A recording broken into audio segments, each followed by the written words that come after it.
할렐루야. 오늘은 종료주일로 지키는 주일입니다. 종료주일은 예수님께서 십자가에 달리시기 일주일 전에 나귀 새끼를 타시고 예루살렘에 입성하실 때 백성들이 이 종려나무 가지를 흔들면서 호산나 다윗의 자손이요 찬송하리로다 하면서 예수님을 유대의 왕으로 메시아로 맞이한 것을 기념하는 주일입니다. 오늘 본문 시편 22편은 예수님이 오시기 약 1000년 전에 다윗이 지은 시입니다. 그런데 이 시의 시작이 범상치가 않습니다. 1절 말씀 보니까 내 하나님이여 내 하나님이여 어찌 나를 버리셨나이까 어찌 나를 멀리하여 돕지 아니하시오며 내 신음소리를 듣지 아니하시나이까 그렇게 고백하고 있습니다. 바로 이 구절을 예수님께서는 십자가에 매달린 상태에서 그대로 인용하셨습니다. 마태복음 27장 46절입니다. 제9시쯤에 예수께서 크게 소리질러 이르시되 엘리 엘리 라마 사박다니 하시니 이는 곧 나의 하나님 나의 하나님 어찌하여 나를 버리셨나이까 하는 뜻이라고 그랬습니다. 예수님이 이 시편 22편을 십자가상에서 인용했다는 뜻은 무슨 말입니까? 다윗은 예수님이 오시기 1000년 전에 살았던 사람입니다. 다윗은 예수님 오시기 1000년 전에 이미 예수님께서 십자가에 달려 죽으시는 체험을 한 후에 이 시를 지었다는 뜻입니다. 절박한 죽음을 체험하지 못한 사람은 절대로 이런 시를 쓸 수가 없습니다. 철학자 괴테는 눈물 젖은 빵을 먹어보지 않은 사람은 인생을 논할 자격이 없다는 유명한 말을 했습니다. 신앙생활도 마찬가지입니다. 사망의 음침한 골짜기에 들어가 보지 않은 사람은 신앙을 논할 자격이 없다고 해도 과언이 아닙니다. 아마 이 자리에 참석하신 어른들은 모두 다 눈물의 빵을 먹어본 경험이 있을 겁니다. 오늘 종료주일을 시작으로 우리는 일주일 동안 고난주간을 보내게 되는데 오늘 본문을 통하여서 여러분들은 다윗을 이해할 뿐 아니라 십자가에 달려 죽으신 예수님을 깊이 묵상하면서 주님의 고난에 동참하시기를 주의 이름으로 축원합니다. 우리는 1년에 한 차례씩 고난주간을 보내는데 1년에 한 차례라도 이 깊은 고난을 통하여서 우리가 얻는 유익이 있습니다. 그 이유는 그 유익은 인간이란 말입니다. 누구나 십자가라는 영적 고난을 멀리하게 되면 영적 이 태만에 빠지고 교만에 빠지고 나태에 빠질 수밖에 없는 존재들입니다. 이건 누구나 마찬가지예요. 그래서 1년에 한 번이라도 고난주간에 예수님의 십자가 고난을 깊이 체험할 때 우리는 더 깊은 신앙의 세계로 들어갈 수 있습니다. 이것을 넓은 의미에서는 경건훈련 혹은 영적 훈련이라고 말합니다. 인간은 평범할 때는 모르지만 극심한 고난을 만났을 때 자기가 누구인지를 발견하게 되고 더 나아가서 하나님을 생생하게 만날 기회가 됩니다. 이번 고난주간에 여러분들은 십자가를 묵상하는 가운데 나의 정체성을 한번 확인해 보시고 그리고 주님을 생생하게 만나시기를 축원합니다. 첫 번째, 다윗은 언제 어떻게 이런 사망의 음침한 골짜기에 내려간 적이 있습니다. 다시 1절을 제가 읽습니다. 내 하나님이여 내 하나님이여 어찌 나를 버리셨나이까 어찌 나를 멀리하여 돕지 아니하시오며 내 신음소리를 듣지 아니하시나이까. 이 문장은 시적인 구절이지만은 내용은 매우 절박한 내용입니다. 한마디로 인생의 막다른 골목에서 부르짖는 절규입니다. 여러분들이 생각할 때 언제 다윗이 이런 비참한 상황에 빠졌다고 생각하십니까? 대부분의 주경학자들은 다윗이 십광야에서 사울 왕의 군대에 의해서 도관에 든 쥐와 같은 때라 추정합니다. 그래서 이 십이라는 이 광야에서 다윗이 이제 도간에 든 쥐였어요. 사울 왕의 군대가 점점점 좁혀옵니다. 이제 곧 잡혀야 될 그런 시기가 왔어요. 그런데 이때 블레셋이라는 주변 나라에서 침공해서 결국은 이 다윗은 도간에 든 쥐에서 풀려나게 됩니다. 또 한 가지 이 시의 배경의 가능성은 다윗이 아들 압살롬의 반역으로 쫓겨갈 때를 기억하고 지었던 시라 이렇게 말합니다. 여러분들은 다윗이 어느 때가 인생에 있어서 가장 힘든 시기였다고 생각하십니까? 저는 다윗이 가장 힘든 시기에는 도간에 든 쥐와 같은 사울 왕의 군대에 의해서 포위된 그런 시기였을 것이다 이렇게 추정도 해봅니다만은 저는 오히려 심정적으로는 아들 압살롬에게 쫓겨 피난 가던 시절이 더 힘든 시기가 아니었을까 생각해 보았습니다. 사실 다윗이 사울 왕에게 고난당하고 쫓기는 것은 그런대로 견딜만 하지만 아버지가 아들에게 쫓기는 상황은 아마 이 세상 아버지로서 가장 비참하고 절박한 상황이 아니었을까 생각해 봅니다. 자, 두 번째, 그런데 본문 1절을 자세히 읽어보면 다윗이 하나님의 응답이 없을 때 자신은 하나님께 버림받고 기도는 응답이 안 된다고 말하고 있지만은 사실 이 부르짖으면 불신앙이라기보다는 믿음의 절규였습니다. 이건 불신앙이 아니라 믿음의 절규입니다. 다시 제가 1절을 읽습니다. 여러분이 잘 한번 눈으로 읽어보시기 바랍니다. 내 하나님이여, 내 하나님이여, 어찌 나를 버리셨나이까. 하나님이 지금 다윗을 버렸대요. 어찌 나를 멀리하여 돕지 아니하시오며 내 신음소리를 듣지 아니하시나이까. 너무나도 절박합니다. 언뜻 보기에는 이 문장은 하나님이 다윗을 버려버린 그런 상황이라고 읽을 수 있습니다. 충분히 읽을 수 있어요. 그런데 이 문장을 깊숙이 묵상하다 보면 오늘 이 문장은 다윗이 하나님께 버림받은 문장이 아니라 사실은 다윗의 깊은 신앙심을 우리가 읽을 수가 있습니다. 그래서 이 구절을 주석했던 이 풀핏 주석은 이 외침을 단순한 절망적인 외침이 아니라 사랑이 함유된 믿음의 외침이라고 정의했어요. 그 이유가 있는데 그 이유를 우리가 본문에서 확인할 수 있습니다. 첫째는 다윗은 절망적인 순간이지만 하나님을 뭐라고 부릅니까? 하나님을 내 하나님, 내 하나님이라고 반복해서 부르고 있습니다. 믿음이 없는 자들은 하나님께 간절히 기도합니다. 하나님, 내가 시험에 합격하게 해주세요. 하나님, 내 질병을 고쳐주세요. 하나님, 이거 주세요. 이렇게 기도하다가 하나님의 응답이 없으면 야, 나 이제 하나님 안 믿겠다. 이러고 하나님을 떠나버립니다. 그러나 이런 절망적인 상황이었지만 심지어 하나님께 버림받은 그런 상황이었지만 다윗은 반복해서 하나님을 뭐라고 부릅니까? 나의 하나님, 나의 하나님, 내 하나님, 내 하나님이라고 부르고 있습니다. 이 한 가지 사실만으로도 다윗은 막다른 골목에 있었음에도 불구하고 하나님을 깊이 신뢰하고 있는 상황이라는 것을 우리가 알 수 있습니다. 이것이 예수님이 십자가상에서 외쳤던 엘리 엘리 라마 사박다니, 나의 하나님, 나의 하나님, 어찌하여 나를 버리셨나이까 라는 이 외침의 의미입니다. 그렇습니다. 예수님이 십자가상에서 하나님이 나를 버리셨으니 이제부터는 하나님은 내 아버지도 아닙니다. 나 이제 하나님 안 믿겠습니다. 이런 선언이 아니라 이 엘리 엘리 라마 사박다니, 하나님 왜 나를 버리십니까? 이 외침은 설령 나를 버릴지라도 당신은 나의 아버지요, 당신은 영원한 나의 하나님이십니다라는 믿음의 고백이 바로 이 내 하나님, 내 하나님이라는 고백입니다. 사랑하는 성도 여러분, 기도해도 응답이 없다고 하나님을 부인하거나 낙심하지 마시기 바랍니다. 설령 응답이 없을지라도 우리가 부르짖고 외쳐야 할 이름은 하나님, 우리 아버지밖에 없음을 믿으시기 바랍니다.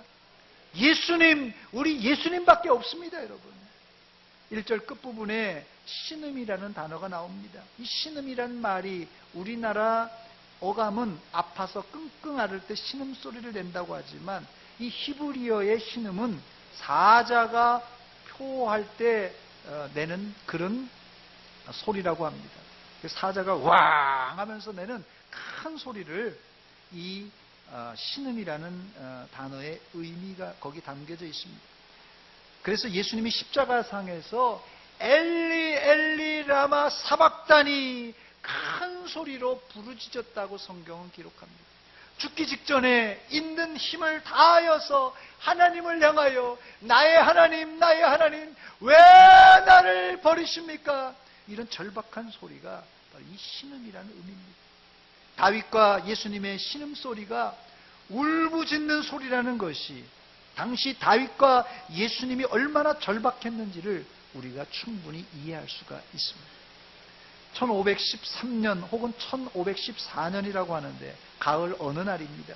종교개혁자 루터도 이런 절규를 체험했습니다. 비텐베르그 어거스틴 수도원 탑에 보통 옛날 고성에는 이 탑, 망루나 탑이 있는데 거기에 보통 이렇게 기도실이나 또 서재가 있었다고 합니다. 이 루터의 이 서재가 바로 그 수도원 탑에 있었는데 거기서 루터는 탑 속의 경험을 하게 됩니다. 바로 이때 루터는 오늘 우리가 읽었던 본문 시편 22편을 읽고 있었습니다. 내 하나님이여 내 하나님이여 어찌 나를 버리셨나이까? 어찌 나를 멀리하여 돕지 아니하시오며 내 신음소리를 듣지 아니하시나이까? 이 시를 묵상하며 루터는 자기 자신의 비참한 모습을 떠올리고 있었습니다. 그런데 루터가 깊은 묵상 가운데 이 시는 나 자신도 다윗도 아니라 하나님의 아들 예수 그리스도를 묘사한 글이라는 것을 발견하고는 그는 이렇게 신음하며 외쳤습니다. 어째서 하나님의 아들 예수 그리스도가 버림당하여야만 했단 말인가? 나 자신은 약하고 불순하고 경건하니 버림당하는 것이 마땅하지만 그러나 그리스도는 약하지도 불순하지도 불경건하지도 않으신데 어째서 버림받아야만 되는 것인가? 이 경험 이후로 루터는 이 시편과 로마서의 이신칭의를 통하여서 예수님의 십자가의 은혜를 강력하게 경험하게 됩니다. 하나님으로부터 끊어버림을 받을 수밖에 없는 나 루터 대신에 그리스도가 친히 하나님으로부터 끊어버림을 당했다. 죄 없으신 그리스도가 내 대신 나 대신 죄를 담당하시고 나 대신 죄가 되셨다. 이렇게 고백했습니다. 그렇습니다. 다윗과 예수님 그리고 루터의 부르짖음은 불신앙과 절망의 부르짖음이 아니라 믿음과 소망의 외침이었습니다.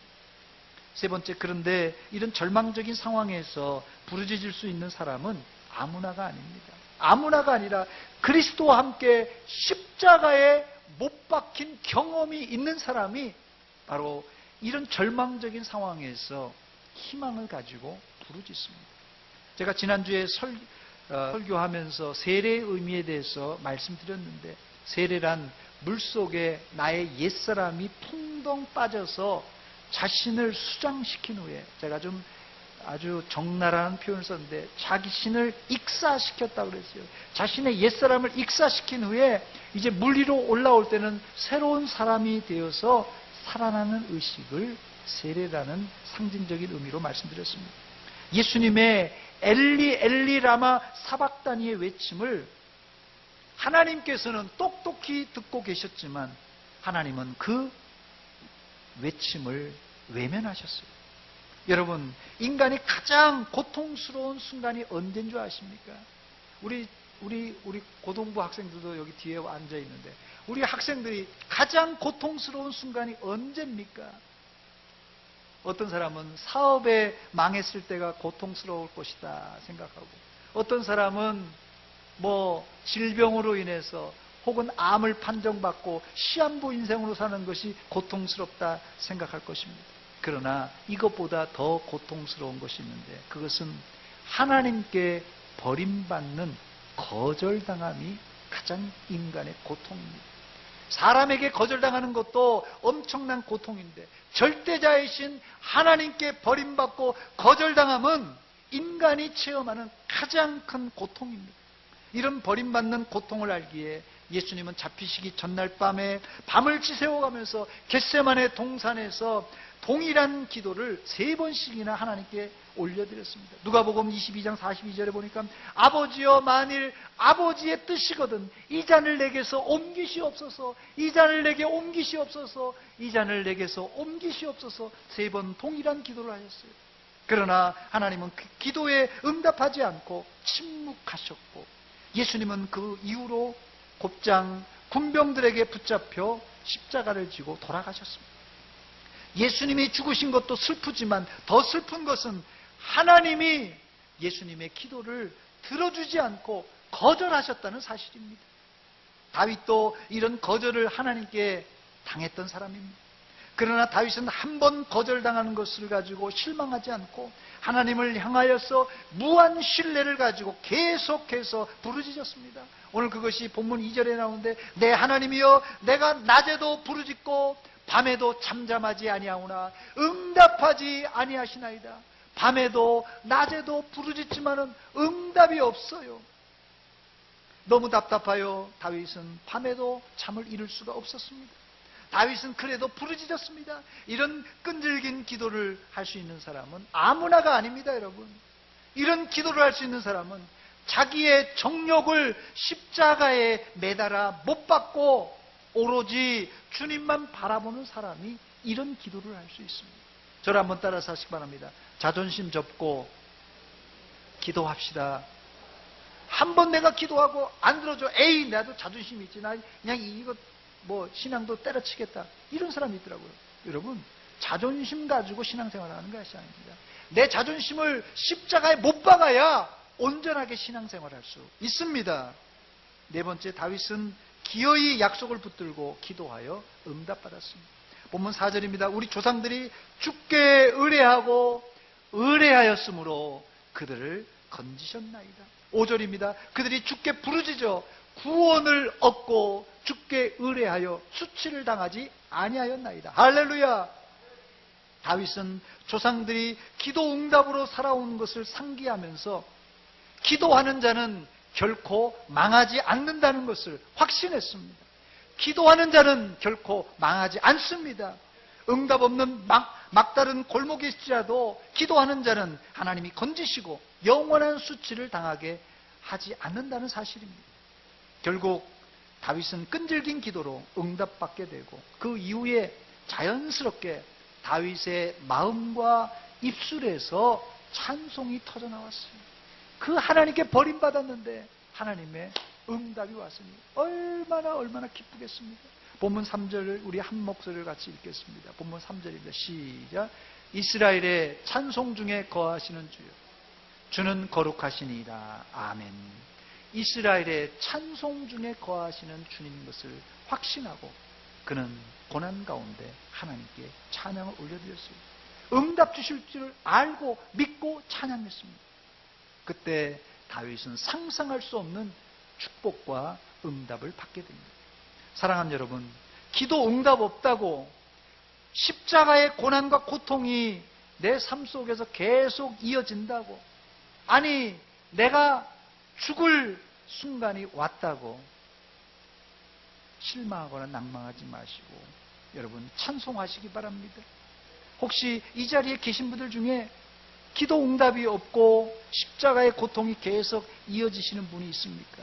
낙심하지 말고 십자가 뒤에 기다리는 부활을 바라보시기 바랍니다. 아무리 힘들어도 우리에게는 다시 살 수 있는 부활이 기다리고 있습니다. 우리 마음속에 깊은 곳에서 이 부활만 생각하면 새록새록 찬송이 흘러나옵니다. 혹시 기도 응답 없이 1년, 2년, 3년, 아니 10년이 지났습니까? 하나님은 반드시 여러분의 작은 신음에도 귀 기울이고 계십니다. 십자가 고난 뒤에 생명의 부활이 있음을 믿으시고 여러분의 작은 신음에도 응답하시는 그 하나님께 계속해서 기도함으로 응답받아 기쁨의 찬송이 넘치시기를 주의 이름으로 축원합니다. 축원합니다. 같이 기도합니다.